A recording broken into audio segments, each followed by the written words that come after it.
Olá, muito boa tarde a todos. Sejam bem-vindos. Estamos começando mais uma edição do Bate-Papo de Comércio Exterior pela Câmara de Comércio Brasil-Canadá. E nesta 18ª edição, vamos falar sobre microempreendedorismo no Canadá. As oportunidades, os caminhos e os trâmites necessários para se pensar em como desenvolver negócios. E hoje gostaria de convidar uma pessoa muito especial, um profissional de grande estima aqui da Câmara, o Marcelo Andrade, diretor-geral da Lucalex, que é formado em Engenharia Mecânica pelo ITA e tem mestrado em Economia pela Universidade de Toronto, especialista em Country Risk, e Marcelo trabalhou em empresas como Alcan, Volvo, Enbridge, Ryerson University e Royal Bank of Canada. Marcelo, seja muito bem-vindo. Boa tarde, meu caro. Tudo bem? Boa tarde, Fernando. Obrigado. Prazer estar aqui com vocês. Satisfação falar com você novamente, meu caro, a sua longa experiência aí no Canadá. Acho que essa tarde nós vamos esclarecer aí muitas dúvidas, porque microempreendedorismo muitas vezes está ligado, até está no DNA do brasileiro, que pretende desenvolver negócios, não só aqui no Brasil, mas que pretende internacionalizar a empresa, buscar negócios no exterior, e o Canadá ele acaba sendo um caminho importante, um destino importante para esse desenvolvimento, né? Então, Marcelo, eu gostaria de saber um pouco de você. Primeira pergunta, eu acho que todo mundo gostaria de entender e saber por que você escolheu o Canadá para viver e fazer negócio, meu caro. Joia, obrigado. Eu vou quebrar, então, a minha resposta em duas partes. Primeiro, porque eu escolhi o Canadá e depois, porque fazer negócio aqui. Eu sou uma daquelas pessoas que provavelmente desde adolescente tinha vontade de morar no exterior. Eu digo que se eu for olhar para o passado longe o suficiente, na época lá de adolescente, isso veio de um Globo Repórter que eu assisti uma vez em 1986, que na Ah, que Copa de legal. 86 86? tinha um time da Dinamarca que estava jogando um bolão e fizeram um Globo Repórter sobre a Dinamarca. E eu vi aquilo e me encantei, achei, nossa, que lugar espetacular, como deve ser legal morar num lugar assim. E então a minha curiosidade sobre o exterior começou naquela época. Acabei Ah, trabalhando em multinacional sueca, então eu tinha muito esse vínculo com a Europa, né? Mas quando eu conheci minha esposa, que também tinha vontade de ir para o exterior, mas ela era Estados Unidos. E daí aquela coisa, entre a Europa e Estados Unidos, o Canadá é uma mistura interessante das duas culturas e tudo. Então nós viemos uhum, para o Canadá numa decisão colegiada em comum, né? E uhum, então, primeiro porque o Canadá, né? Eu já tinha vontade de morar no exterior e tinha coisas da realidade americana que eu não gostava, outras da realidade europeia que eu não gostava, e o Canadá parecia que era uma mistura interessante das coisas que eu mais gostava dos lugares todos. Em relação a empreender, é bem interessante, porque eu nunca considerei empreender no Brasil, né? Eu cresci numa região bastante industrial, os pais dos amigos, todos os adultos que eu conhecia, trabalhavam em alguma multinacional, nunca tive empreendedor na família, nada disso.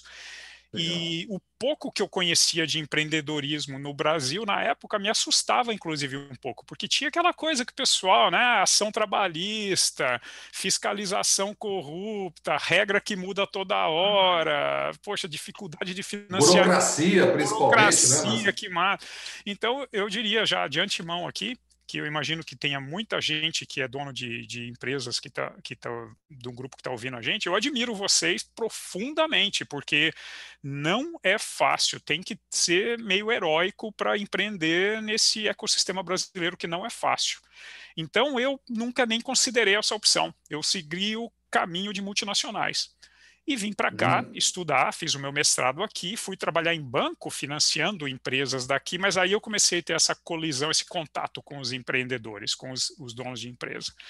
E nessa época eu falei, caramba, é muito mais legal a vida desse pessoal do que a vida de executivo de corporação grande. Então, eu quero um dia estar do outro lado. Então, isso Mas, foi naturalmente essa progressão. Mas aí que tá, Marcelo, agora me chama a atenção outro ponto, não é? Porque é assim, as pessoas muitas vezes, muitas as pessoas ou empresários que pretendem fazer negócios fora do país, pretendem empreender fora do país, vão falar de Canadá, as pessoas pensam que muitas vezes elas ficam com uma imagem, às vezes, talvez enganosa, achando que é como se fosse apenas fazer um passeio, não é? Que tudo vai ser muito fácil, que tudo é muito facilitado e às vezes as coisas não são bem assim. Eu acho que passa principalmente aí pelo ponto que muitas vezes eu percebo, que eu vi que você fez muito bem, a questão da adaptabilidade, né? Porque uma coisa é você se acostumar, você nascer aqui na região tropical e ir para a América do Norte, numa região como é o Canadá, e às vezes essas coisas todas não são pesadas, né, Marcelo? É, Então, você não acha que isso às vezes, por exemplo, você acha que não precisava haver uma visão de adaptação? Puxa, será que eu vou me adaptar? Porque é claro, você vai encontrar um ecossistema fantástico para fazer negócio, mas será que essa questão de adaptação ela é factível para todo mundo? excelente ponto, Fernando. A minha visão sobre isso é o seguinte, né? Eu já vivo aqui há 22 anos, tá? Então já é mais da metade da minha vida adulta, né? E quase metade da minha vida real que eu vivo aqui. Então, assim, eu estou muito exposto a esse ambiente canadense há muito tempo, mas óbvio que a gente não perdeu as raízes brasileiras. E tem alguns mitos muito fortes que acontecem no Brasil. E alguns bons, outros ruins. Tem um mito que é ruim, que é aquele mito do tal do complexo de vira-lata. É a gente achar que no Brasil é tudo uma baderna, ninguém faz nada É verdade. direito, lá fora o cara é muito mais sério, muito mais competente. Nada disso é verdade. Eu acho a qualidade do profissional brasileiro, das empresas, a qualidade, a capacidade de adaptação, a criatividade, a capacidade trabalhadora de uma maioria grande das pessoas é muito forte de nível global que consegue fazer coisas seriamente e ter sucesso em qualquer lugar do mundo. Tá? Então é um mito essa história do complexo de vira-lata. Ah, nós somos feitos de um DNA de nível inferior. Não é verdade isso de forma alguma. Isso não é verdade. Tá? Agora, outra coisa que Legal. não é verdade, do outro lado também, é aquele outro mito de que no Brasil você tem que matar um leão todo dia, lá fora você matou o leão uma vez na vida, herói, aqui você mata um leão todo dia. E Bem se posicionado. desenvolve um mito gigantesco de que o Brasil é o lugar mais difícil do mundo para fazer um negócio. E daí o empresário fica com aquela ideia, se eu tenho sucesso no Brasil, então automaticamente eu vou ter sucesso em qualquer lugar, que é mais ou menos na direção do que você está falando. Que também não é verdade. Eu diria que a dificuldade de fazer negócio total, a dificuldade quantitativa global é a mesma. Só que o que é muito diferente é onde que está essa dificuldade, né? Quando você está no Brasil, a dificuldade vem muito do lado operacional, né? É dos impostos, dos funcionários, das regras, regulamentação, inadimplência de cliente que não paga, processo na justiça que não andou direito, esse tipo de coisa. Por outro lado, você está sentado no mercado que tem 200 e tantas milhões de pessoas, entendeu? E talvez uma competição nem tão robusta, que não faz a coisa direito, que não cumpre o que promete, como você cumpre. Então, por um lado, onde você tem uma dificuldade operacional muito maior, você tem uma facilidade de mercado que você não tem nem consciência. Aí, quando você vem aqui para fora e só presta atenção que operacionalmente aqui fora vai ser mais fácil, o cara acha que tudo vai ser mais fácil e ignora o fato Sim. de que para competir aqui vai ser muito mais difícil. Então, eu acho que tem esses mitos, né? Eu acho que isso é interessante essa análise profunda que você colocou agora, fazer essa diferença, né? Fazer esse paralelo. Mas aí, essa questão que você me colocou agora, que você expôs muito bem, me chama para uma outra questão que eu acho que é interessante saber de você. Como é que você descobriu que poderia ajudar pessoas e empresas a empreenderem no Canadá com base nessa visão que você acabou de falar? Como que surgiu essa ideia, de acordo com essa visão, e que parâmetros você utilizou? Enfim, como que você trabalhou isso? Veio de ver muita coisa dando errada.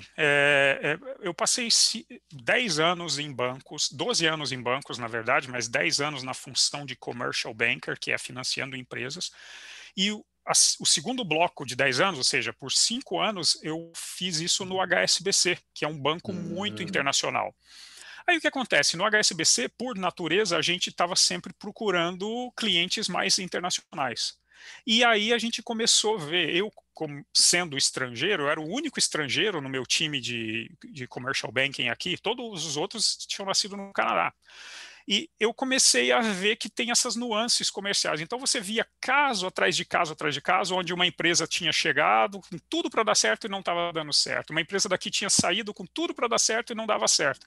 E o que acontece? Eu comecei a ver que tem um padrão de cascas de bananas esparramadas pelo chão, onde as empresas pisam toda hora, são as mesmas.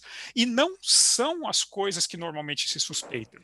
Geralmente a empresa vai pensar que não vai vender porque não tinha preço, ou porque tinha um competidor, ou porque não tinha demanda, não tinha mercado, ou porque o produto não tinha qualidade. Na verdade, eu vi que não é nada disso. O grosso dos negócios que não acontecem, você tinha solução, produto ou serviço de muito boa qualidade, você tinha demanda do outro lado do mercado querendo e precisando comprar aquilo. Quer dizer, as condições estavam lá, então por que não acontece? Eu vi que tinha um desalinhamento brutal nas abordagens.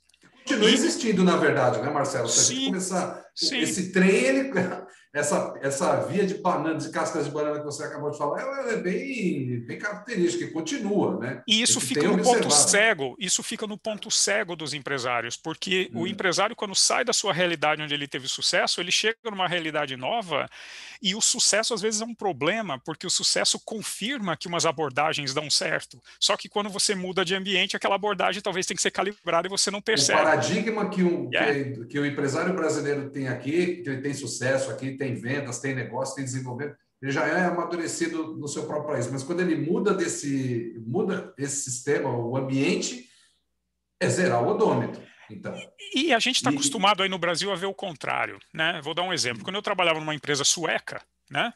Aí no Brasil, cansava de aparecer algum sueco lá com uma ideia maravilhosa que queria implantar no Brasil. A primeira coisa que a gente fazia, eu falei, esse sueco, o cara não sabe que aqui não funciona desse jeito. Entendeu? Quer dizer, então, o interessante é que a gente vê com muita naturalidade esse fenômeno, fala, se o gringo tá vindo para cá, ele vai precisar dançar conforme a música, adaptar a coisa do nosso jeito, senão não vai dar certo. Agora, quando a gente sai do Brasil para o exterior, a gente acha que fazer do jeitinho que a gente fazia em casa ia funcionar. Quer dizer, é estranho, né? Por quê? Né? Então, não adaptar. Então, foi nessa época de HSBC que eu vi que tinha um problema que podia ser resolvido por alguma coisa que eu criasse. Foi por isso que eu na criei a verdade, isso aí Localex. criou uma oportunidade, né? De um problema, você imaginou numa oportunidade Exato, para conectar. porque é um desperdício de potencial, né? Pensa, se você tem uma demanda que podia ser atendida perfeitamente por quem tem uma solução que é ótima, poxa, você não fazer isso é ruim para os dois lados. É ruim para o cliente que não comprou uma coisa ótima e é ruim para quem não vendeu, não gerou prosperidade no mercado novo. Mas, ô Marcelo, você não acha que tem um pouquinho também de impaciência? Tá? Estamos falando de perfis brasileiros, né? Do perfil empreendedor brasileiro que muitas vezes é ansioso, já quer fazer negócio logo, e a gente percebe muitas vezes alguns empresários que vão ao exterior, faz lá a sua primeira reunião numa feira, quando existia feira antes da É. pandemia, né? E já queria voltar com um pedido de lá, não. Então, primeiro você está mostrando quem é você, qual é a sua 100%. empresa, qual é o seu produto, onde você está posicionado, aquilo vai atender uma demanda específica naquele país, não vai, então, tateando o mercado. Você não acha que é um pouco também de impaciência, ansiedade em querer fazer tudo muito rápido e não pensar no longo prazo, investir tempo no longo prazo? Você não acha que isso é um ponto? 100%, Fernando.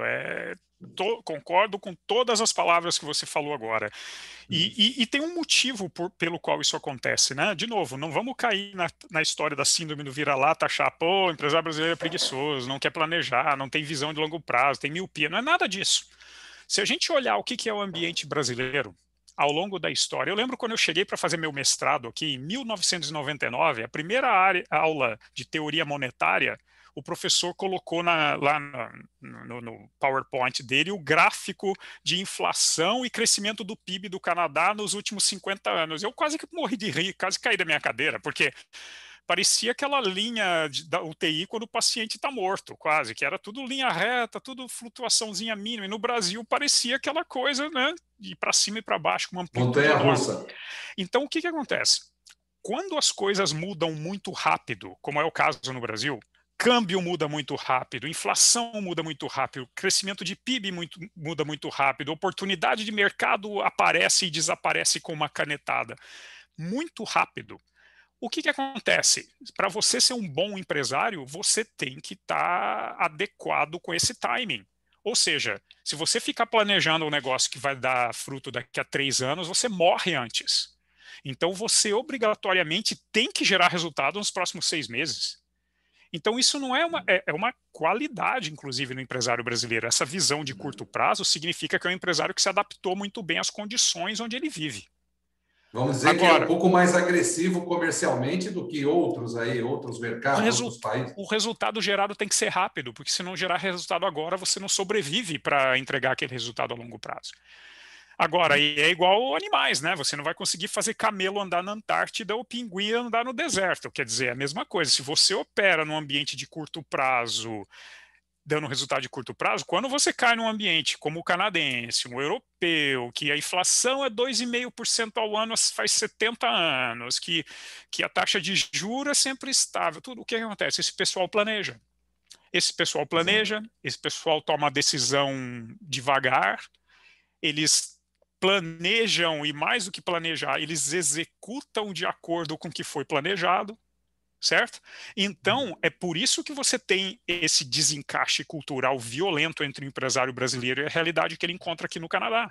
Porque, assim, eu acho que 99% dos empresários brasileiros que eu já conversei e vi uma projeção financeira, por um milagre, todos eles, quase sem exceção, nos 6 primeiros meses, ninguém está planejando que vai ter nenhum sucesso comercial no Canadá. Mas no mês número 7, por milagre, aparece. Todo mundo começa a vender no mês número 7.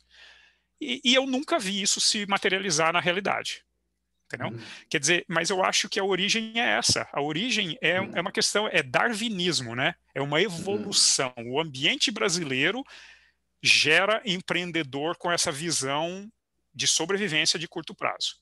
E daí aqui fora não funciona. E daí qual que é o problema? Quando você vem para cá e querendo ter resultado em 6 meses, você perde a paciência, as pessoas veem você como afobado, não confiam em você, porque acham que você está com algum esquema para enriquecer rápido, querendo fazer alguma Isso coisa é rápido. muito, esse ponto que você colocou agora é muito importante, porque, veja, é tão acostumado a vender para a empresa, fazer um B2B aqui, rápido, né? Dependendo do que você negocia, é rápido, emite uma nota fiscal, já fechou o negócio, andou.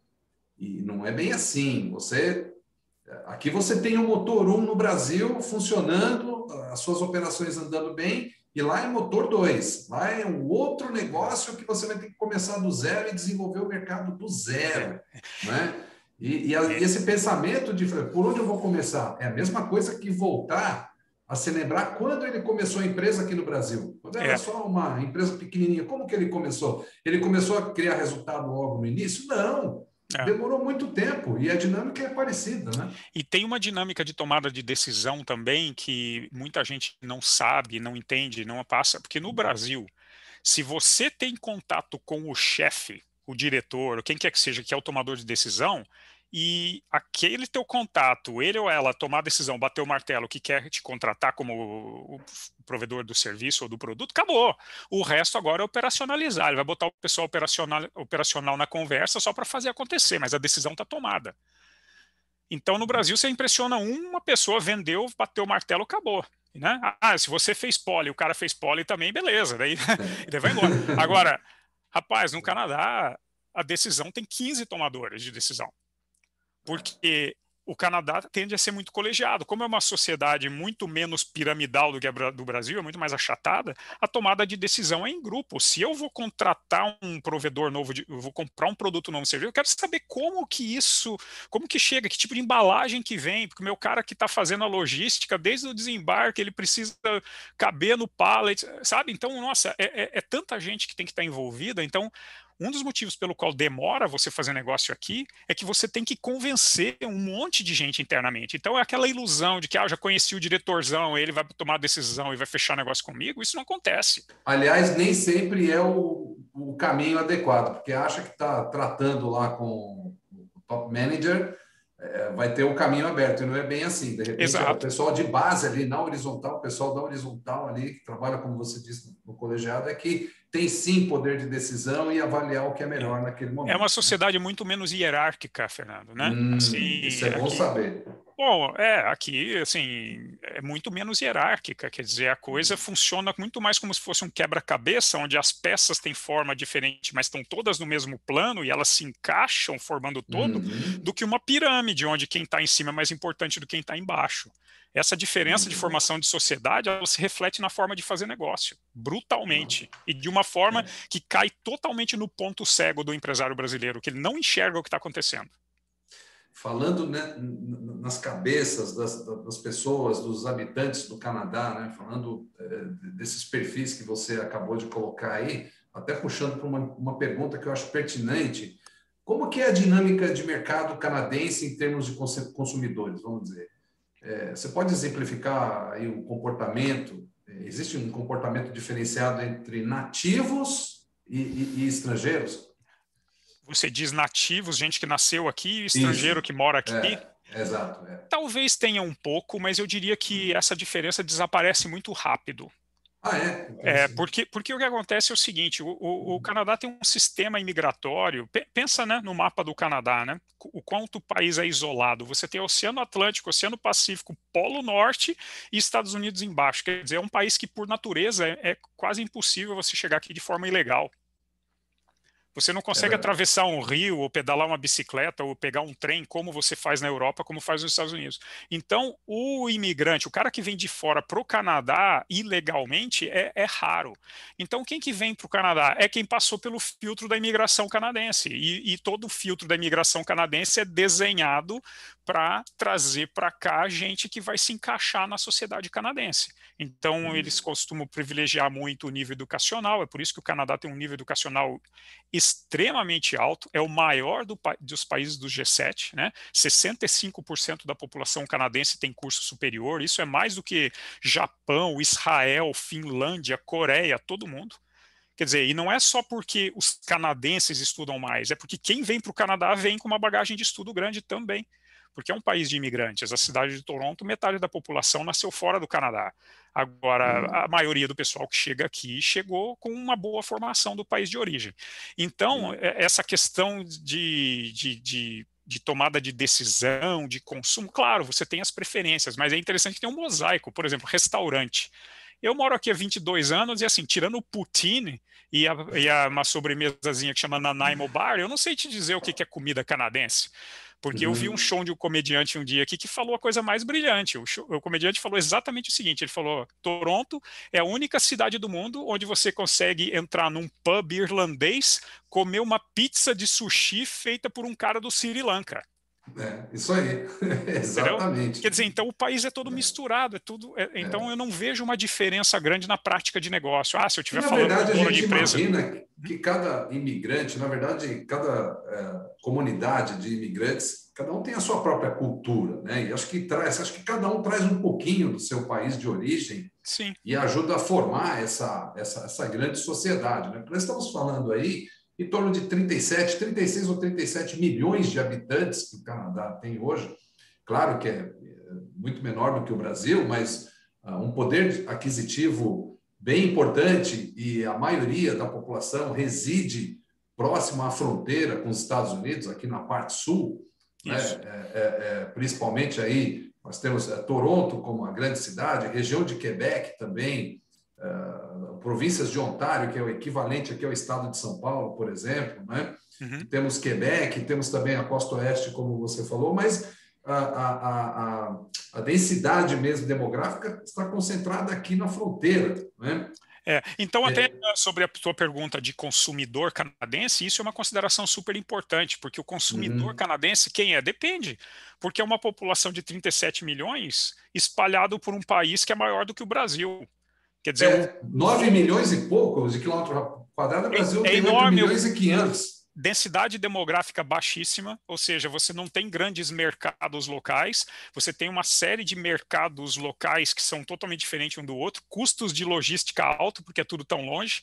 Quer dizer, então, em termos de consumidor, você acaba falando muito de mercados locais que são muito diferentes. Quer dizer, às vezes o que vende bem em Montreal não vende bem em Vancouver, né? O que vende bem em Vancouver não vai vender bem em Toronto e por aí vai. Então esse estudo né? É como o Brasil, de certa forma, né? Por exemplo, você está em São Paulo é uma coisa, Florianópolis pode ser uma outra um pouco diferente, com particularidade local. Mas aqui é muito mais assim, intensificado essa diferença por causa da quantidade pequena de gente.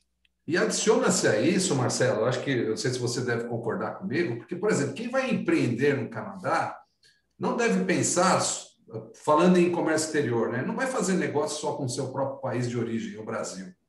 Mas vamos supor, ele vai acessar também outros mercados em que o Canadá tem pujança, tem força. O Canadá, obviamente, é um parceiro natural, comercial, dos Estados Unidos, do México, né? E principalmente de alguns países europeus e até Ásia, obviamente falando, mas o que é interessante nisso tudo é que você pode expandir esses negócios desenvolvendo exportação ou importação, por exemplo, dentro desse nicho de comércio exterior, a partir do Canadá. Você pode pensar em instalar um hub de operações no Canadá, dependendo da província que for melhor e adequada para o tipo do seu negócio, né? Então, eu acho que tem essa vantagem a mais, que talvez aqui do Brasil você não teria um acesso tão fácil a esses mercados em relação a estar no Canadá, não? Na mosca, Fernando, de novo, né? Nesse caso, o Canadá é exatamente o oposto. Eu não sei quantos que estão ouvindo essa ligação que vão entender essa piada, essa analogia que eu vou fazer por causa da idade, mas o pessoal que é, vamos dizer, mais experiente o suficiente para lembrar daqueles filmes Kodak, que tem o negativo da foto, né? Na foto era o cabelo preto, aparece branco no negativo, é tudo o contrário. O mercado canadense é quase o negativo do mercado brasileiro, tá? Porque no Brasil você tem um mercado doméstico enorme e você tem pouquíssimos acordos de livre comércio eficientes para fazer negócio fora, com uma falta de reconhecimento de marca do que é feito no Brasil, dificuldade de acesso logístico, poucos acordos de livre comércio. O Canadá é exatamente o contrário. É um mercado que o doméstico é relativamente pequeno, né? Dependendo do tipo de produto, quando depende de muita população para consumir, com os regionalismos, quer dizer, é um mercado complicado. Agora, é um mercado que o Canadá é o único país do G7 de onde você vende nos outros 6 países sem nenhuma tarifa, com harmonização. E sem contar o acordo com o Pacífico, né? É um outro. Pois é. Por exemplo, o Canadá é o único país do mundo que você faz negócio tanto nos Estados Unidos quanto na Europa sem pagar tarifa. Até mesmo com o Chile, aqui embaixo, aqui no Hemisfério Sul. Chile, Colômbia e Peru. O Canadá tem acordo de comércio com os 3, o Brasil não tem. Né? Depende do Mercosul para fazer negócio, né? O Chile não faz parte do Sul, quando o Reino Unido saiu da União Europeia agora, esse ano, recentemente, o primeiro país que eles bateram o martelo no acordo de livre comércio foi com o Canadá. Quer dizer, então, o Canadá, você usou a palavra-chave, hub. O Canadá pode ser visto como um hub de comércio internacional. Quer dizer, a partir de uma base canadense, você consegue fazer negócio de verdade mundo afora, né? E você tem ajudas para isso, quer dizer, a missão comercial que chama TCS, né, o Trade Commission Services, do governo do Canadá, ajuda barbaridade as empresas canadenses a entrarem em mercados globais mundo fora, né? E esse é um primeiro grande motivo pelo qual o Canadá é atraente para a empresa. Então, não é o mercado canadense que atrai ninguém. O que atrai é a habilidade de acessar outros mercados a partir do Canadá. E a segunda coisa é a capacidade de inovar que o Canadá oferece. Com essa população muito bem formada, com uma abundância de talento, com uma burocracia extremamente simples e fácil, e com muito dinheiro disponível para financiar a inovação. Esse que é o ponto-chave, porque nós aqui, os brasileiros, né, você bem sabe disso, e até já exemplificou alguma coisa lá no começo, os incentivos que o Canadá disponibiliza para quem quer empreender e desenvolver negócios, e que são muitas vezes desconhecidos, ou até mesmo porque é que a gente aqui, por exemplo, não estamos acostumados a buscar os incentivos governamentais. Nós temos aqui no Brasil, mas alguns são poucos pesquisados, né? Porque tem uma imagem de descrença, né? Isso vai custar caro, isso não vai funcionar, eu tenho que apresentar 1 milhão de documentos, isso não funciona. enquanto no Canadá você também E daí tem você consegue incentivos. esse ano, mas no ano que vem foi cortado o fundo, daí não tem mais aquela continuidade, quer dizer, então É, você tem uma dificuldade burocrática de obter os incentivos, uma dificuldade institucional e estrutural de colaboração com o mundo acadêmico, que não se mistura de uma forma sinérgica com o mundo dos negócios muito bem no Brasil.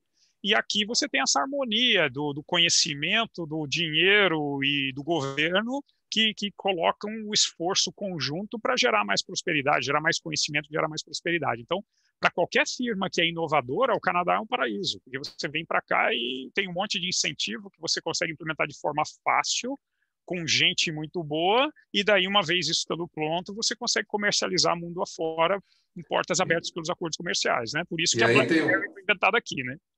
tem um outro ponto-chave também, que é a mão de obra qualificada, né? Então, Muito. vamos supor, você está desenvolvendo um negócio, e, óbvio, esse negócio ele pode ter ali algum valor agregado um pouco mais alto e você precisa de profissionais bem mais qualificados para determinada atividade.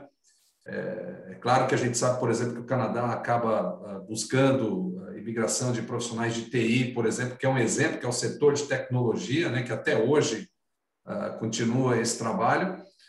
Apesar que, às vezes, eu enxergo isso porque alguns países que formam seus profissionais acabam perdendo, né, esses profissionais dos países de origem para o Canadá ou qualquer outro país É, desenvolvido nesse sentido.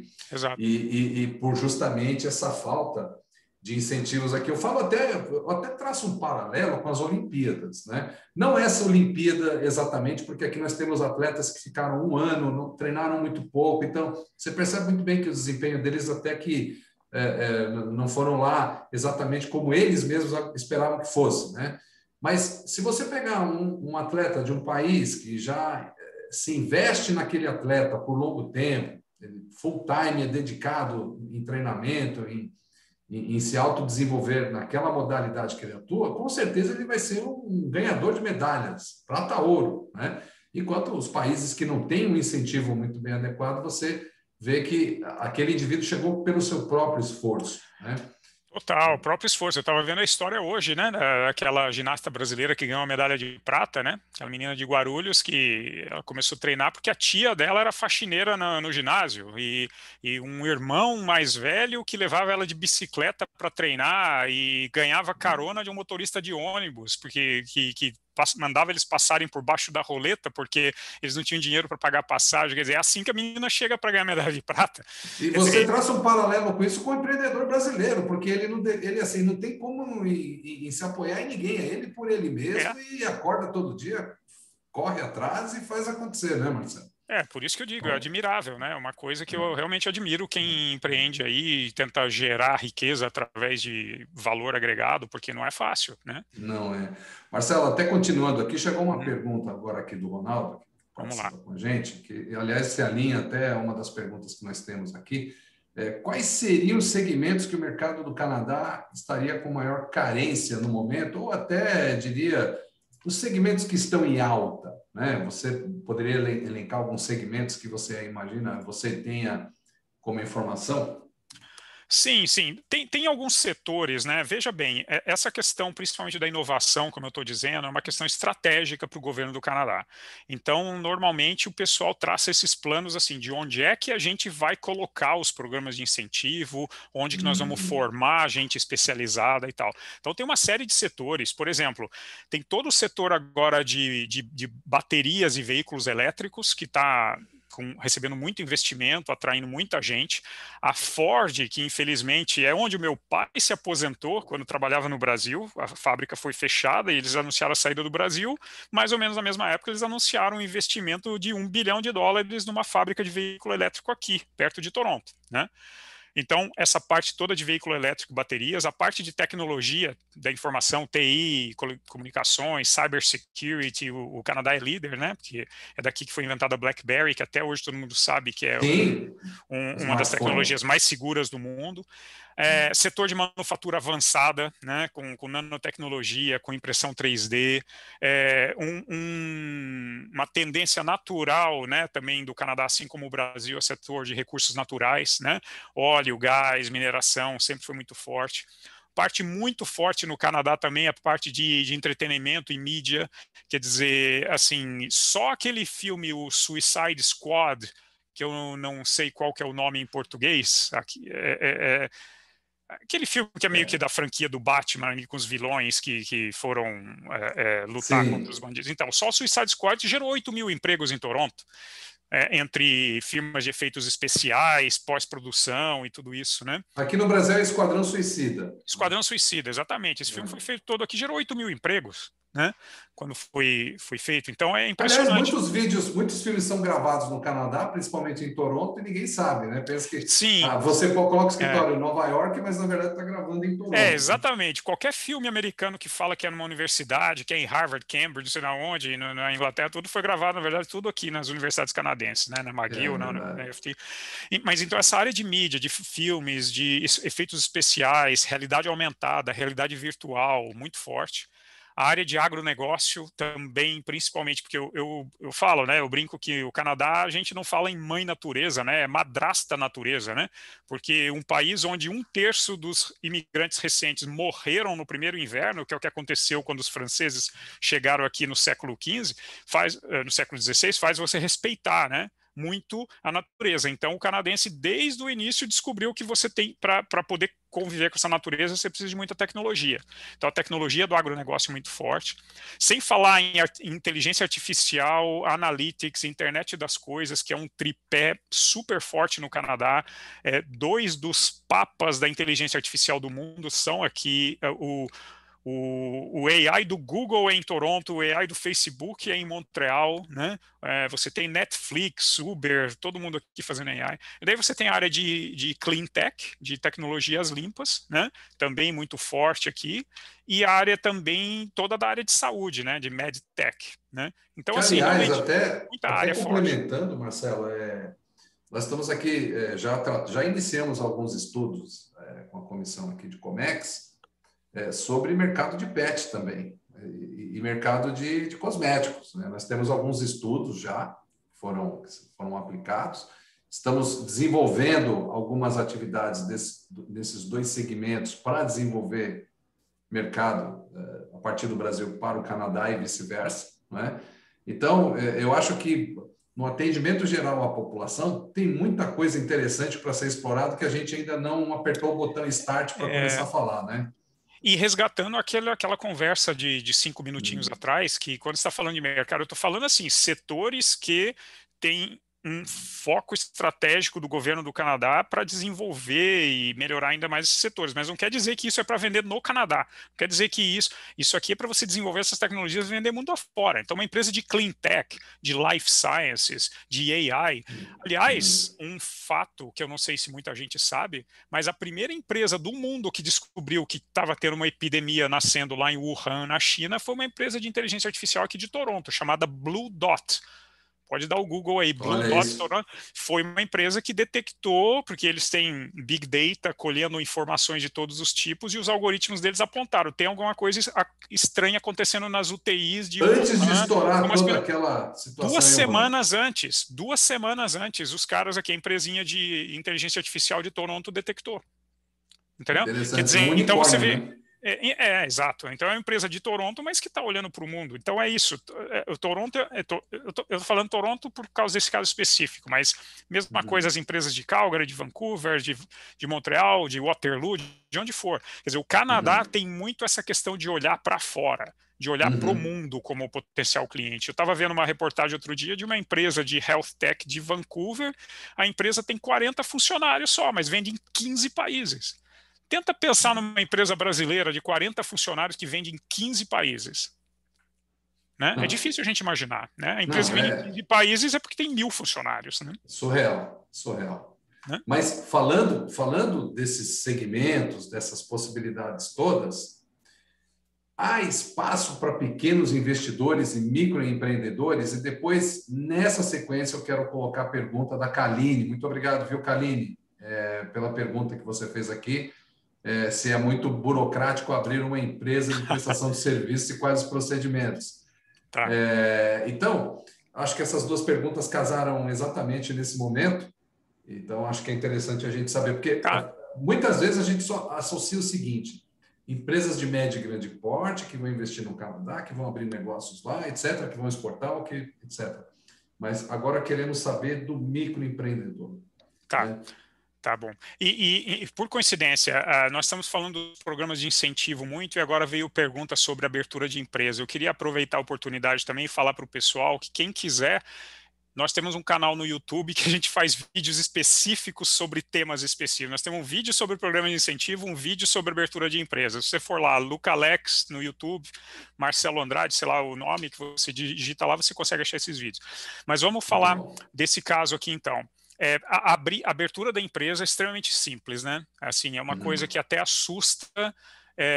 Eu vou te dar um exemplo, Fernando, porque você é da área de comércio exterior, tá? E você vai ver o que é. Quando eu fundei a minha empresa, anos atrás aqui, uma empresa para ser inicialmente de representação comercial, um pouco de consultoria internacional, mas eu sabia que eu precisava aprender como implementar um processo de importação. Aí o que eu fiz? Eu falei, eu vou fazer um processo de importação.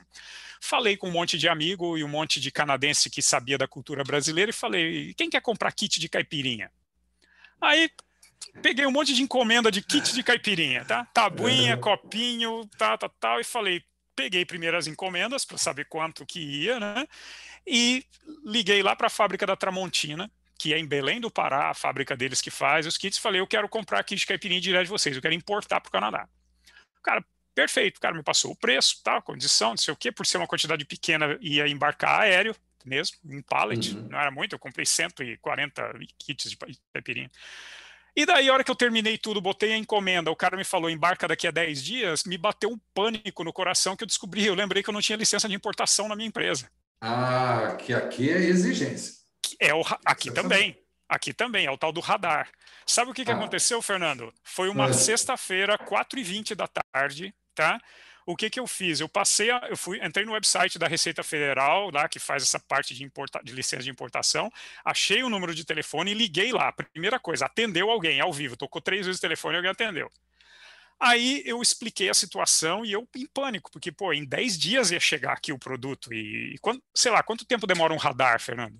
Hoje, assim, o expresso básico é de 5 a 7 dias. É rápido, até se você tiver com a documentação em ordem. Né? Então, mas se você ótimo. precisar de um limite maior, o tempo aumenta devido à exigência. Na época que eu fiz isso, que foi 2012, o radar ordinário no Brasil demorava 40 dias para sair. Isso, o simplificado. O simplificado dava 40 dias, que hoje aí já demora 5, 10, que já está ótimo. Bom, o que aconteceu na época é que eu telefonei, eles me fizeram uma meia dúzia de perguntas, e no fim eles me deram um número. Eles falaram assim, olha, anota esse número. Eu falei, opa, estão me dando o número do protocolo do meu processo para eu acompanhar a abertura da empresa. Aí eu fiz a pergunta, falei, olha, legal, mas como que eu acompanho isso agora? Quanto tempo demora? A mulher não entendeu a minha pergunta, porque a resposta que ela me deu foi o seguinte, ela falou, olha, na verdade o nosso sistema só roda no fim de semana, e só às 6 horas da manhã. E como hoje é sexta-feira, você só vai estar no sistema segunda. Mas se chegar algum embarque teu durante o fim de semana, liga para esse número aqui que a gente libera manual. Uau. Quer dizer, o número que ela me deu foi o número da minha licença de importação. Uau! Ela na casa dela já poderia já liberar para você. Fernando, demorou 12 minutos no telefone para eu tirar o meu radar. Uau! Tá? Então, eu estou usando isso para chegar no ponto da pergunta da Kaline, que é quanto tempo demora para abrir uma empresa? Aqui você abre em um dia, é um procedimento, acho que 2 procedimentos, é fácil, você faz online se quiser, tá? É muito fácil. Bom, muito bom. E desculpa, eu esqueci que antes disso teve uma pergunta, né? Que veio junto com a Kaline, mas antes disso você fez uma colocação e daí você emendou a pergunta da Kaline. Eu não sei sobre os pequenos investidores, mercado para pequenos investidores e microempreendedores. Que na verdade são 2 perfis. Vamos dizer, é alguém que chegou no Canadá agora, ele já está até um tempo, estudou, mas resolveu migrar de fato e tem ideia em empreender, quer começar um negócio novo. Né? Então, mercado para microempreendedor, que, aliás, é o nosso DNA também aqui no Brasil. Né? Sim, Fernando, é muito forte. Por isso que eu acabei de descrever, que abrir uma empresa é muito fácil. Aqui, uma coisa que vocês têm no Brasil que é espetacular, e que pouca gente tem, é, por exemplo, o Sebrae, né? Aí, se você quer fazer qualquer coisa, você vai no Sebrae. Aqui não tem uma organização como o Sebrae, que é nacional, com aqueles escritórios regionais e municipais. Mas cada cidade tem o seu, como se fosse o Sebrae. Então, costuma ser parte da prefeitura. Tá? E E tem toda alguma cidade... coisa como a Apex também, que ajuda as empresas a promover exportação? É o próprio Trade Estou Commission fazendo pergunta Services. para você como um leigo agora que não conhece, Eu tá? também, assim, eu não trabalho no governo, né, não conheço todos, mas, assim, o TCS, o Trade Commission Services, que trabalha nos consulados do Canadá mundo afora e tem um time local aqui que trabalha nesse fomento à exportação, né? É como se o Brasil, você tem o Itamaraty e a APEC, são dois órgãos diferentes. Aqui é como se estivesse um só. Né? A representação diplomática que está lá fora também está avançando o interesse comercial. E, além disso, você tem os bancos de fomento à exportação, como o EDC, né? O Export Development Corporation. Né? Quer dizer, então, sim, tem todo um ecossistema, mas o que eu queria dizer é o seguinte: rara a empresa canadense que nasce só para fazer negócio no Canadá, porque nós temos um mercado gigante aqui, vizinho, 1 hora de carro daqui de casa, que são os Estados Unidos. Então, qualquer empresa canadense já nasce de olho no mercado americano em algum ponto. Né? E tem muita gente, é muito fácil você empreender, porque é muito simples, é fácil, é barato, o requerimento tributário, tem 3 impostos, Fernando, a empresa tem que cuidar de três impostos: imposto de renda, pessoa jurídica, imposto sobre valor agregado e imposto sobre folha de pagamento. E daí, se importa, você tem imposto de importação, 4. Só que aí eu acho que agora a gente está mostrando aqui algumas facilidades, né, Marcelo, que você está colocando bem detalhado como funciona, mas acho que quem pretende abrir um negócio no Canadá tem que pensar na imigração, tem que pensar no processo, né? O tempo que isso leva, como isso é feito, porque, de novo, não é nada na afobação, na ansiedade. E não pode ser na improvisação, não pode ser, eu vou não, lá, daí lá eu vejo como é que eu faço, né? E não existe o jeitinho brasileiro. Então, tem um procedimento a ser seguido e tem que se planejar muito bem o que se quer. Primeira coisa quero me mudar. Então, tá bom, quero investir em outro lugar, fazer um trabalho, desenvolver alguma... Tem que ter esse plano em mente. Não adianta ir na empolgação ou porque o outro, porque eu vejo muitas vezes o seguinte: o amigo foi, eu também vou. Calma. Funcionou para ele de um jeito, para você precisa avaliar se vai funcionar da mesma forma ou não. Então, tem que alinhar bem o plano. Né?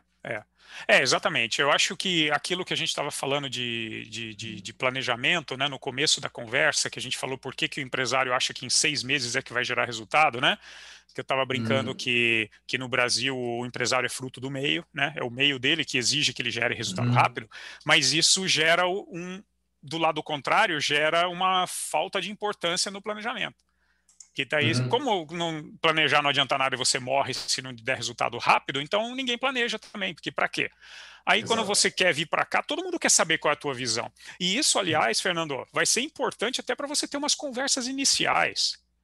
Que eu brinco, aí no Brasil, se você fez poli, mestrado na GV, fez um MBA nos Estados Unidos e já foi diretor de 2 multinacionais, caramba, você consegue ir em reunião com qualquer diretor de empresa semana que vem, porque você traz o teu pedigree para a reunião. Aqui, você não vai conseguir reunião fácil. O cara quer saber por que a tua reunião porque pensa, também aqui os horários são comprimidos. Lembra que eu falei que a sociedade canadense é muito flat, é muito num nível só? Isso significa o seguinte: você, senhora executiva de multinacional, você chega em casa, adivinha quem que faz a janta? Adivinha quem que corta a grama, quem que leva as crianças para o treino de futebol? É o pai e a mãe. Então, o que acontece? Acontece que bateu 5 horas, o povo sai do escritório, vai embora. Ninguém fica trabalhando até 7h30, 8h30, igual vocês ficam em São Paulo, principalmente. E o que acontece isso, então? Não tem almoço de 2 horas, não tem reunião que sai fora do horário. É normal almoçar McDonald's. Almoçar na frente do computador ou em reunião, o tal do lunch and learn. Você almoça e come na reunião.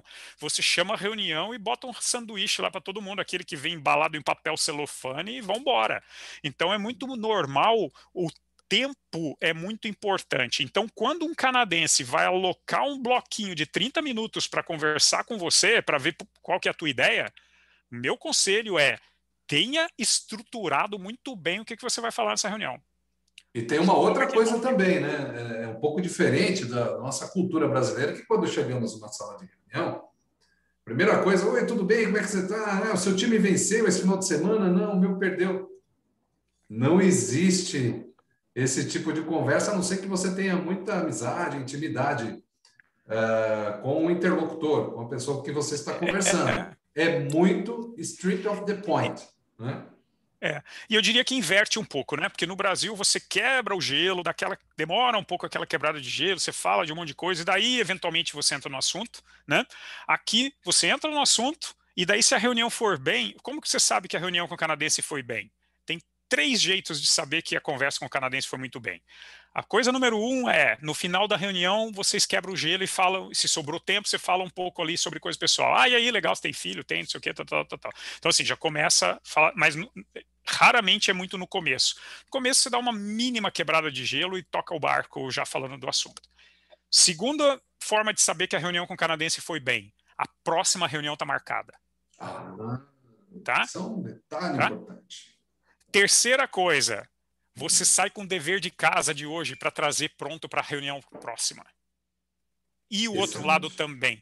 Quer dizer, qual que é a ilusão? Tem uma ilusão de ótica que acontece direto, que é, nossa, cara, apresentei a coisa aqui pro diretor lá, a reunião era para ser só meia hora, acabou sendo 1 hora, o cara adorou, só elogiou o que a gente faz, falou que é espetacular tudo. Exatamente. Se não marcou a próxima reunião, a única coisa que diz é o seguinte, é um cara que não tinha muito o que fazer, que só queria matar um pouco de tempo, mas o interesse dele de comprar de você não está ali. Porque se tiver... Ou pode até acontecer, mas não naquele... Ou pode acontecer de não ser, ele está interessado, mas não ser exatamente aquele modelo, mas ele sinaliza, né, pelo menos. Porque se ele está interessado no próximo passo, ele vai falar, olha, eu estou interessado, mas a gente precisa resolver isso aqui para poder chegar lá. Então, ó, tá aqui, dever de casa para você, dever de casa para mim, a gente se reúne dia 23 de agosto às 3h30 da tarde, tá bom? 3h30 da tarde, bota no calendário e vai embora. Você já sai com a reunião marcada. Se o cara começar a falar, não, porque eu vou estar de férias, eu estou ocupado, estou no meio de uma implementação grande, a gente mantém contato e daí depois a gente vê... Aí, excelente. Olha, dicas riquíssimas aqui pelo Marcelo Andrade, Luca Alex, para você que acompanha a gente aqui no 18º Bate-Papo de Comércio Exterior, promovido pela Câmara de Comércio Brasil-Canadá. E esse bate-papo excelente para direcionar alguns nortes aí de como começar a planejar, desenvolver negócios com o Canadá, né? Então, até pegando essa esteira do que você falou há pouco sobre empreendedorismo, falar um pouco de mercados, tem uma pergunta aqui de Jazz Maioli. Obrigado, Jazz, pela pergunta. Poderia falar um pouco sobre o mercado de turismo, Marcelo? Esse é um mercado, inclusive, importante até para o próprio Brasil, né? Mas vamos falar um pouco de turismo, porque quando a gente fala de turismo, eu já me lembro em Niagara Falls, já me lembro aí em alguns... setores, algumas províncias com suas características paisagísticas fantásticas, né? A viagem de trem, por exemplo, costa a costa, que é um negócio que chama muito atenção. Então, gostaria de ouvir um pouquinho você a respeito. Aí eu vou também dividir em 2 partes, Fernando, obrigado, pergunta bem interessante, que o turismo tem o turismo da vinda para cá e o turismo da ida, né? O turismo da vinda para cá tem muito turista americano e tal, até porque é muito fácil vir para cá de carro, né? E o Canadá tem algumas atrações interessantes, quer dizer, aqui você tem, como você falou, Niagara Falls, você tem Quebec City, que é a única cidade murada da América do Norte, tá lá, uma cidade mais antiga da América do Norte. Você tem quem gosta de esquiar lá para Whistler, Banff e tal, Vancouver, lugar também espetacular, bonito. Toronto, um turismo interessante, uma cidade muito multicultural, muito multiétnica, tem aquela CN Tower, que tem o restaurante giratório lá em cima, que você vê a cidade inteira. Quer dizer, então, tem muito turismo, a vinda para cá é forte, o pessoal gasta dinheiro com turismo. Aí você tem tem o turismo, e tem também o turismo executivo, né, corporativo. Tem Muito, exatamente. Assim, as cidades grandes do Canadá são muito fortes nas convenções, nas feiras, né? Muita gente vem para cá o tempo inteiro. Você anda no centro de Toronto, o que você mais via antes da pandemia era aquele grupo de gente de cabelo grisalho de crachá, né? Você sabe que aquele grupo está fazendo parte da conferência dos neuro-oftalmologistas, não sei do que tal, daqui a pouco é outra de... Enfim. Então você tem muita gente vindo para cá. Agora, o canadense viaja para caramba, hein? Porque, primeiro, naquele frio, todo mundo quer fugir daqui. Então, assim, o pessoal viaja. Vou contar uma história. Vocês, não sei se está todo mundo com vídeo, mas quem estiver vendo, está vendo que eu não tenho fio de cabelo na minha cabeça. Tá? E eu, quando está muito sol, quando eu estou no sol, eu uso chapéu. Bom, no trabalho da minha esposa, que é num hospital, tá? A moça que tá na faxina estava limpando as coisas e viu uma foto da nossa família, minha esposa, eu de chapéu e os meninos, né? Meus filhos e tal. E a faxineira virou para minha esposa e falou assim: Nossa, que legal, teu marido de chapéu? Ah, não sei o quê, que bonita família, aquela história. Falou: meu marido também usa muito chapéu, mas ele só usa de férias. Porque todo ano, quando a gente vai para o Caribe, a faxineira falando, Fernando. Tá? Todo ano, quando a gente vai para o Caribe, e daí é quando ele usa o chapéu lá. Então, assim, todo mundo viaja no Canadá. É muito normal. O pessoal vai para o Caribe direto, vai para os Estados Unidos, Flórida, Las Vegas. Tem inclusive o fenômeno dos snowbirds, que é o pessoal que se aposentou no Canadá e que mora 179 dias do ano nos Estados Unidos, quando aqui está muito frio, só não bate 180 para não virar residente tributário nos Estados Unidos, né? Mas tem muita gente que tem casa, apartamento Curioso isso. nos Curioso. Estados Unidos. São os snowbirds, chama. Snowbirds. Snowbirds, que é o pessoal que migra no inverno, né? Essa é a ideia do pássaro migratório. Então, assim, viaja-se muito. O canadense viaja muito, muito, muito. E mesmo de carro. Se você vai aqui de Toronto para Montreal de carro e para num restaurante desse de beira de estrada... 700 quilômetros aí de Toronto para Montreal, Quebec. Por aí, por aí. E se você para num restaurante ali de beira de estrada, ali você vai ver dois tipos de coisa. Eu tenho excursão de aluno de escola, então é molecadinha de 12, 13 anos, ou o pessoal de cabelo branco, que está viajando também. Entendeu? E o curioso é que quando você pega um ônibus de Toronto e vai para Montreal, vai para Quebec, aqui a gente está acostumado com os ônibus acelerando, tá, em velocidade. Tudo bem, a gente tem limites de velocidade, mas o motorista do ônibus ele vai naquela velocidade travada, não passa daquilo. Pode ser o que aconteça, ele mantém a mesma velocidade, a previsão de viagem é aquela e não adianta ficar afobado, né? Como o plano de negócios e o fechamento do primeiro cliente com 6 meses, é a mesma coisa, é a mesma mentalidade. Paralelo, é bem isso, devagar e sempre, fazendo um pouquinho todo dia, mas bem feito, né? É isso aí. Agora, falando em abrir empresas, aqui tem uma pergunta de Cleberton. Cleberton, obrigado pela sua pergunta, viu? Para abrir uma empresa no Canadá, precisa abrir uma conta em banco, né? Como é o procedimento para abertura de conta em banco para um estrangeiro? Não, aí depende se é conta em banco é pessoa física ou pessoa jurídica. Sempre você precisa ter um motivo pelo qual está fazendo, porque banco, eles têm que cumprir com uma legislação que chama AML, que é Anti-Money Laundering, certo? Então, assim, é uma legislação para ter certeza que a conta que está sendo aberta não é uma conta usada pelo tráfico internacional de drogas para movimentar dinheiro, fazer lavagem de dinheiro por ali e tal. Então, eles têm uma documentação muito forte. É possível você abrir conta como empresa estrangeira, sim, você como pessoa física, geralmente você tem que estar aqui como... Por exemplo, se você tem um filho, uma filha que vai fazer faculdade aqui, você pode vir abrir uma conta para você mandar o dinheiro para o filho estudar aqui fora, entendeu? Mas você vai ter que estar presente, eles vão fazer aquela checagem de identidade, de quem você é e tal. Então, é possível abrir. Então, eu diria que a abertura da empresa e a abertura da conta são duas coisas meio independentes. Claro, uma empresa que tenha atividade vai ter dinheiro entrando na empresa e dinheiro saindo da empresa, e você precisa de uma conta financeira para esse dinheiro passar por ela, certo? Então você precisa de uma conta no banco, né? Agora, não quer dizer que para abrir a empresa você tenha que ter uma conta no banco. Não, você pode abrir uma empresa sem ter conta pessoa física nenhuma em banco, não tem problema. Então, já na esteira da pergunta, quais são os passos para se estabelecer como empreendedor aí no Canadá? Olha, eu Aí no universo da Câmara de Comércio, da CCBC, você tem os advisors aí muito bem qualificados para fazer Uhum. esse tipo de trabalho, né? O pessoal do escritório de contabilidade, de advocacia e tal.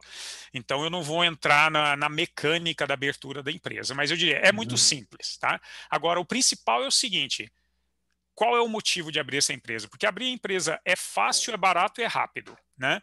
Então Uhum. não tem nenhum motivo para você querer abrir uma empresa se a empresa não tem um motivo para existir. Se existe, você está criando, está transferindo um funcionário para cá, está fazendo parte de um programa de incentivo, você tem um cliente no Canadá que você está fazendo venda, aí que você vai abrir a empresa. Então eu diria que é algum fator que vai gerar a necessidade de abrir empresa. Ninguém abre empresa por abrir empresa aqui. Não faz sentido isso, você gastar o dinheiro para abrir a empresa, porque depois você vai gastar dinheiro para manter. Você tem que cumprir, você tem que fazer declaração de imposto de renda, pessoa jurídica, você tem que ter a parte regulatória que tem que fazer, que não é complicada, mas tem que fazer, tem que ficar gastando aquele dinheirinho. Então eu diria o seguinte. Primeiro, antes de tudo, para entender os procedimentos do país, não é, Marcelo? Exatamente. Você tem que saber por que você quer abrir empresa. Já É a tem uma primeira demanda, pergunta. tem uma coisa que gerou a necessidade de abrir empresa. Se aconteceu um fator que gera a necessidade de abrir empresa, aí você vai e abre a empresa. Em uma semana está aberta. Tem outra pergunta da Kaline aqui. E para transferir uma empresa, obrigado, Kaline, pela pergunta, viu? Para transferir uma empresa do Brasil ou abrir uma filial no Canadá, é simples também? Eu acho que a resposta já foi dada, né? Eu Mas acho, Kaline, de novo, vem pelo negócio, pela necessidade do negócio. Se a tua pergunta é burocraticamente é simples, sim, burocraticamente é a coisa mais fácil do mundo. Você vai lá, abre a empresa e acabou. Agora, por que você está fazendo isso? Você tem clientes no Canadá e por isso você precisa ter uma unidade canadense? Ou você quer imigrar para o Canadá e, portanto, acha mais fácil criar uma empresa aqui e se transferir como uma funcionária da empresa, numa categoria de intercompany transfer? Ou você está vindo para cá porque está dentro de um ambiente de inovação e você quer fazer parceria com as universidades locais? Quer dizer, a abertura da empresa é a coisa mais fácil do mundo. Por que você está abrindo? Então, se você já tem empresa no Brasil, quer abrir uma empresa aqui também, tranquilo, isso é fácil. Agora, o que vão te perguntar é por quê? Por que você está abrindo a exato. empresa aqui? Né? Agora, até outra pergunta engatando aqui do Gustavo, considerando que o Marcelo comentou em que cada região canadense tem características próprias, né? Interessante. Seria possível fazer um ranking das regiões mais propícias para se fazer negócio? Esse ranking vai variar de caso para caso. Se você, por exemplo, é uma empresa de videogame, o topo do ranking para você provavelmente vai ser Montreal, que é o segundo maior produtor de videogame do mundo. Se a tua empresa é de fintech, provavelmente o topo do teu ranking vai ser Toronto, que é onde tem os bancos. Se a tua é uma empresa de TI especificamente, provavelmente a cidade de Waterloo. Se a tua empresa está na área de petróleo, de oil and gas e energia, provavelmente é Calgary. Se é um estúdio de cinema, alguma coisa na área das artes, talvez pode ser Vancouver. Então assim, tem que fazer um pouco de dever de casa, né? Assim, vai variar, esse ranking vai variar dependendo do teu interesse. Mas eu diria o seguinte, é difícil errar, viu? É difícil você ir parar no lugar errado.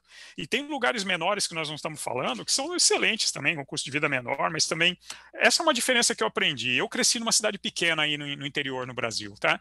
E é aquela coisa, cidade pequena, meu Deus do céu, o cinema é pequeno, demora para chegar o filme, o hospital bom, você tem que ir na cidade do lado e tudo aqui. Então, você estar longe dos grandes centros significa você ter uma infraestrutura que deixa um pouco a desejar.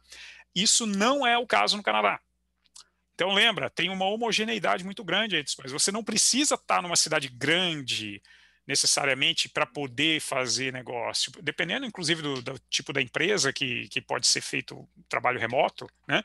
Você pode buscar uma jurisdição mais barata. Então, tem cidades excelentes, como Halifax, tem a província de New Brunswick, PEI, Calgary, por tem exemplo, é Winnipeg, a Texas do Canadá, né? Calgary. A Edmonton Texas tem um do Canadá.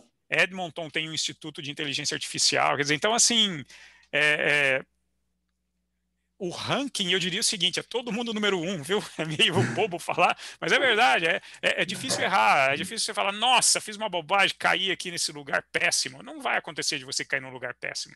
A Vai ter gente, lugar melhor do que o outro, mas dependendo da tua demanda específica.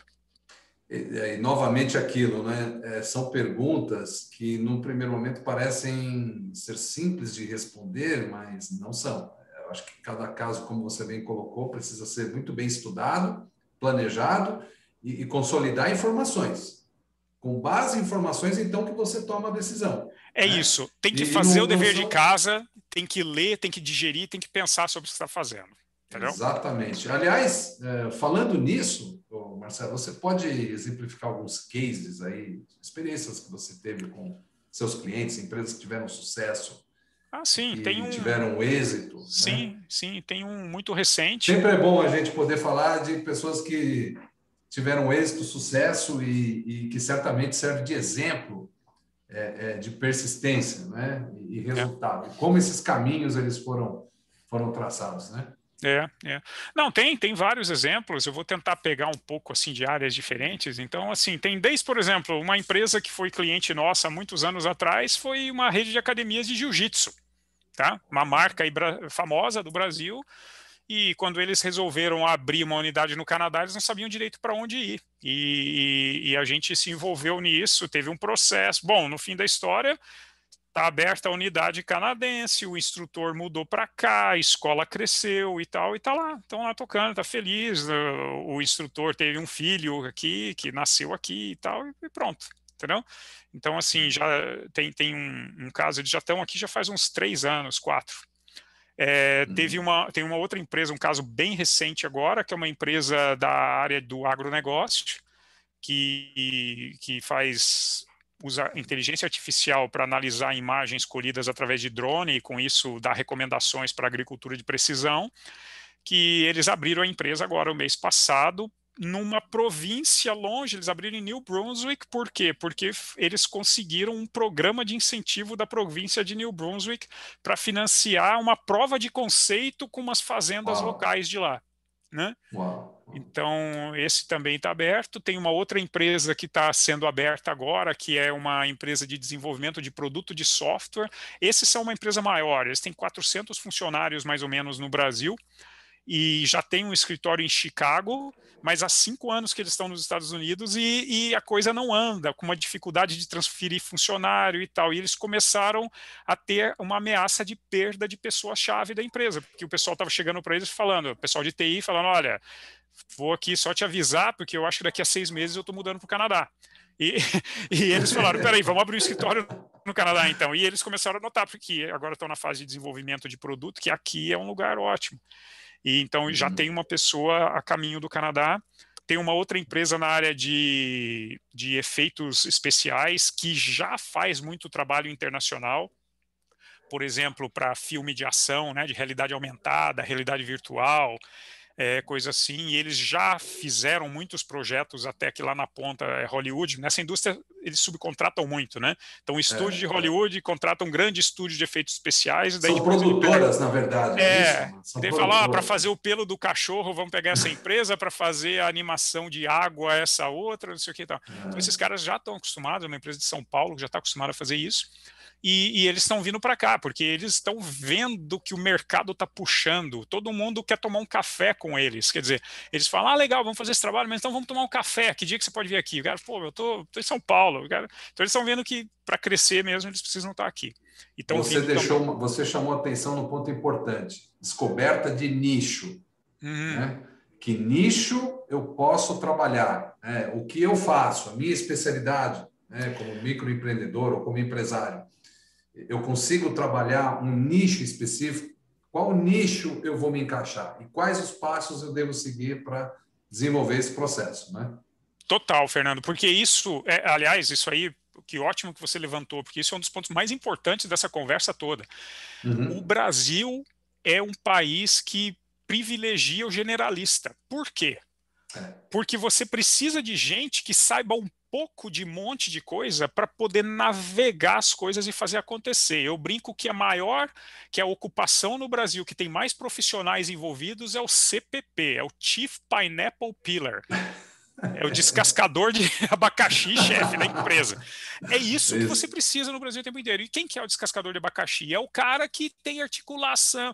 Olha esse termo, articulação política. Eu tento explicar para canadense e eu não consigo. Os caras não entendem o que é e por que precisa. Até aqui. E por que que existe? Então, no Canadá, como você não tem essa necessidade de ficar descascando abacaxi o tempo inteiro, o que que você tem? Você tem um aprofundamento de conhecimento muito forte. Então, você tem uma questão muito de especialização. É o nicho que você pegou e você falou. Então, ótimo que você falou nisso. Então, o meu conselho para qualquer pessoa que esteja ouvindo aqui, pensando no Canadá, é o seguinte: começa a pensar como que você vai contar a história de por que que você é melhor do que qualquer outra pessoa no universo sobre uma coisa. Não dá para ser aquela história, eu tenho excelente qualidade e baixo preço. Porque isso é o que todo mundo fala. Não, e sem contar que nem sempre o preço é o determinante para se fechar um negócio. Você Aliás, precisa ter muito valor. frequentemente não é o preço determinante Não no é, né, Canadá. Marcelo? Não. No Canadá tem uma frase que não tem equivalente em português. Tá? No Brasil a gente fala muito assim, o barato sai caro, né? Mas o barato, ou economia na base da porcaria, é uma coisa assim. No Canadá existe uma outra frase que chama You get what you pay, né? Que eu imagino que nos Estados Unidos usam muito também. Mas o que quer dizer isso? Quer dizer o seguinte, que sempre tem uma simetria entre o valor que você está recebendo e quanto você está despendendo. Uhum.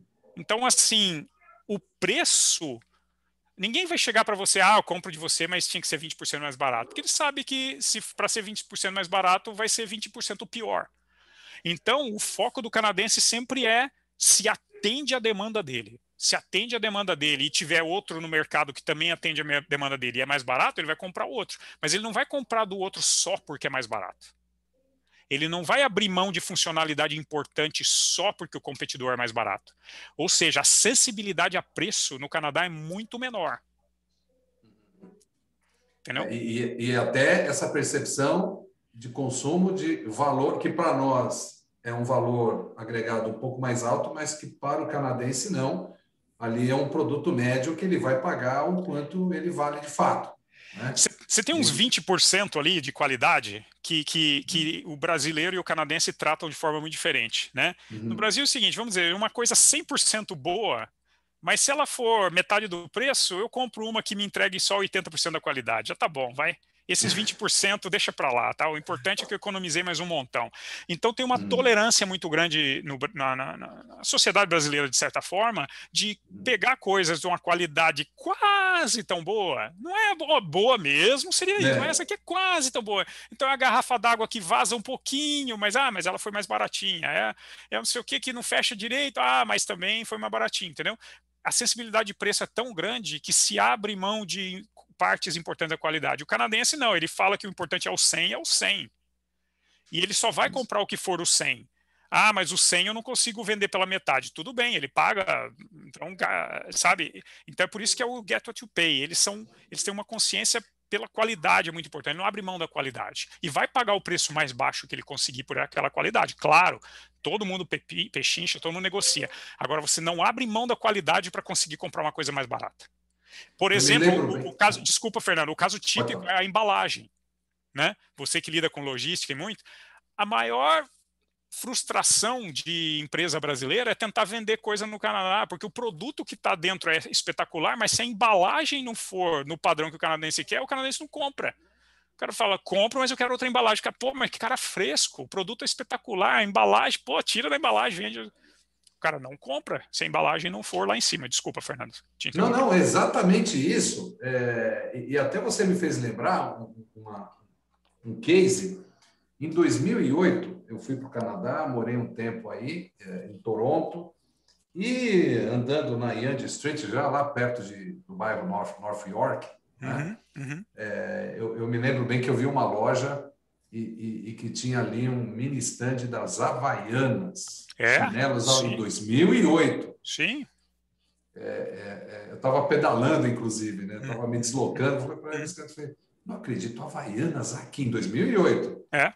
Uns modelos, né? Uns modelos redesenhados, específicos. Puxa, isso daqui é modelo tipo exportação. E a gente tem a ideia antiga das Havaianas, daquele material, aquela qualidade de material não muito bom daquela época. E a Havaianas, na verdade, fez todo um trabalho fantástico. Aqui no Brasil, reposicionou a marca, redesenhou os seus produtos, direcionou para outros nichos de mercado, e eu vi isso muito bem no Canadá. Falei, olha, isso é um exemplo de negócio desenvolvido muito bem aqui, porque não são apenas os consumidores brasileiros ou que a gente chama de mercado da saudade, né? Que são os brasileiros que consomem coisas do Brasil. Mas outros residentes canadenses, outros estrangeiros também consumiam, consomem Havaianas, né? Então, veja, isso é um exemplo. É um exemplo de nicho importante que reposicionou uma marca e deu muito certo, né? E vende na qualidade. A Havaiana aqui não tenta ser o chinelo mais barato. E quando você olhava em dólar, é caro? Não, não é que é caro. Para você pode ser, olhando aquilo em dólar, mas para eles lá não. Olha, a mentalidade do empresário canadense sempre é o seguinte: o que mais que eu posso agregar de valor no que eu faço para gerar no meu cliente uma percepção de valor maior ainda para eu poder cobrar mais ainda? Nunca é assim, o que eu tenho que tirar de funcionalidade aqui?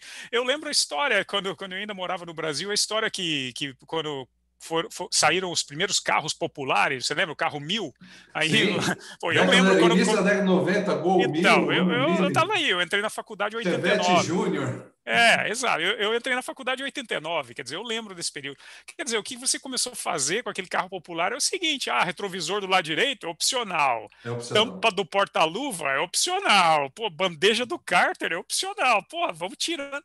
E, cara, não pode, é um monte de negócio que você vender um carro sem espelho do lado direito, o canadense vai comprar nunca. Então, assim, eu noto que tem isso, né? Às vezes o mercado brasileiro, por uma característica óbvia de poder aquisitivo de tudo isso, ele vai buscar remover umas funcionalidades que são consideradas, entre aspas, frescura, para poder baixar o preço, porque se não for aquele preço, não vende.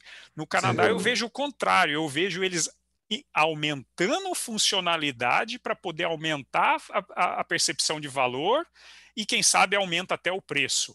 Porque quando o valor que está sendo recebido é alto, you get what you pay. Se aumenta o valor, você aumenta o preço.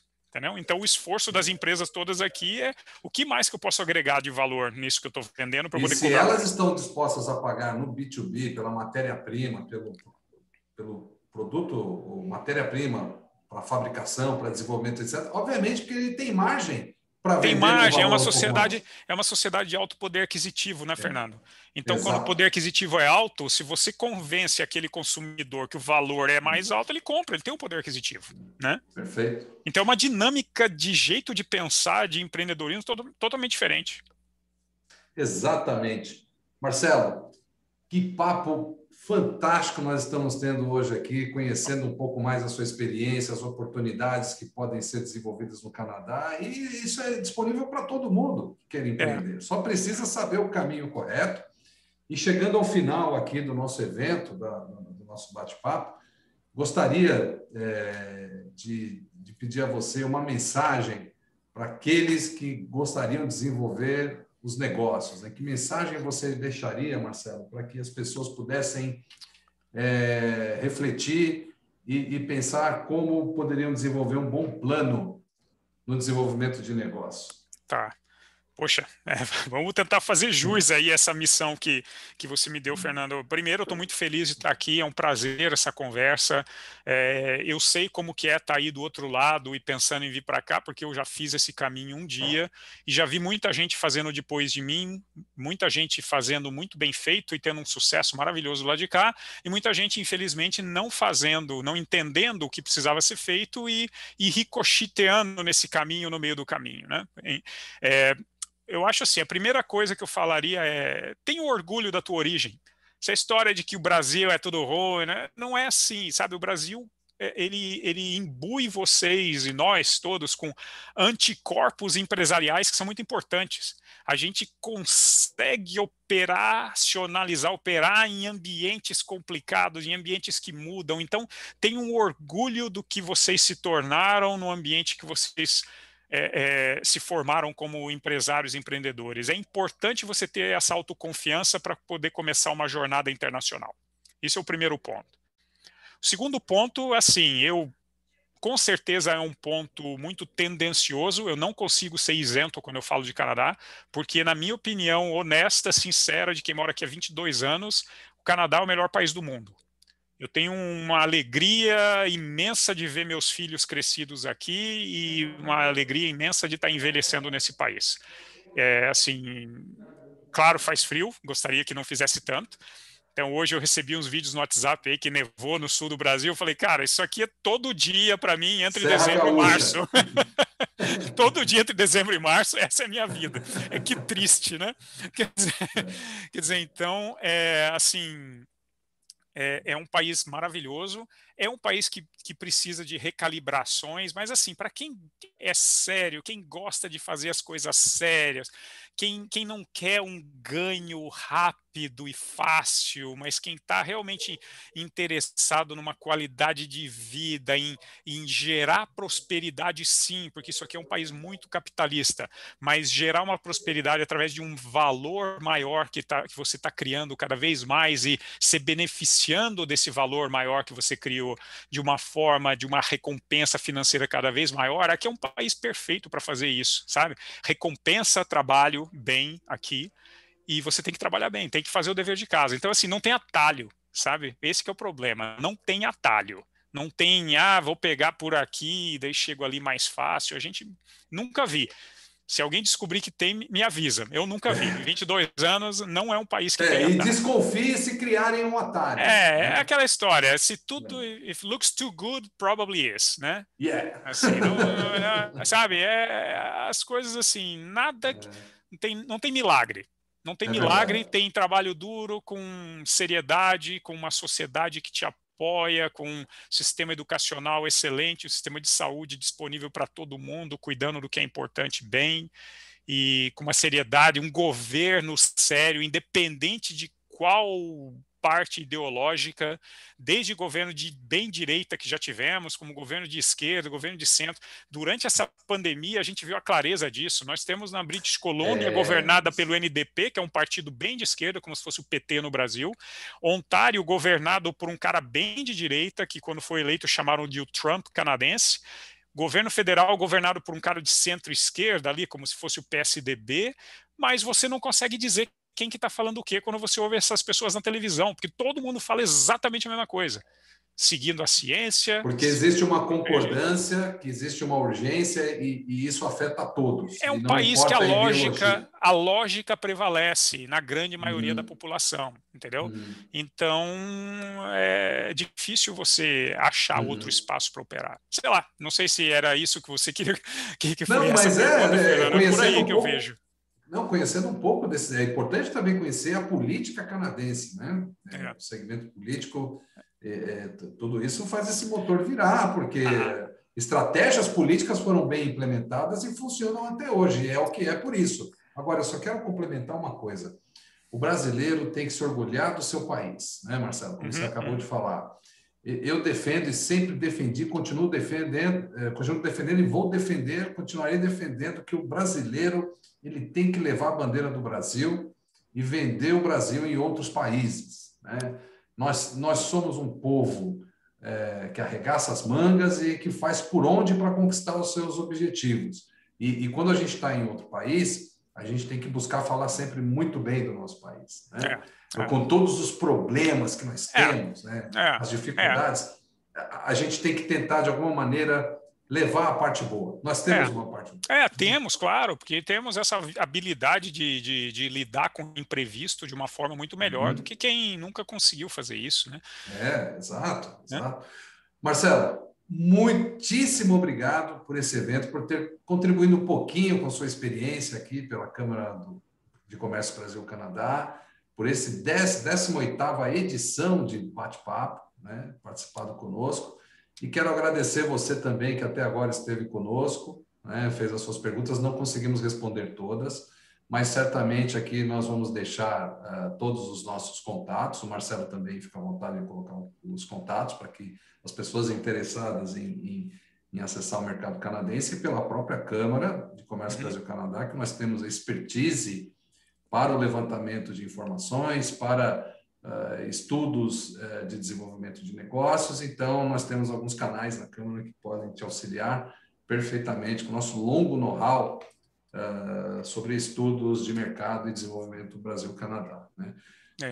Nos acompanhe pelas redes sociais, né? YouTube, nós temos um canal no YouTube também, pelo Facebook, Instagram e LinkedIn. Sempre atualizamos informações por lá. Então, você fique à vontade em manter contato conosco. Marcelo, Muito obrigado, meu caro. Boa Obrigado, sorte, Fernando. bons negócios por aí, viu? Muito obrigado. E a última coisa que eu queria falar é o seguinte: se você Fica veio bom. aqui para um evento da Câmara de Comércio, você está no lugar certo, já começou bem. É isso daí. Fantástico. Grande Obrigado. abraço a todos. Obrigado, Marcelo. Abração. Até a Até mais. Tchau, tchau. próxima.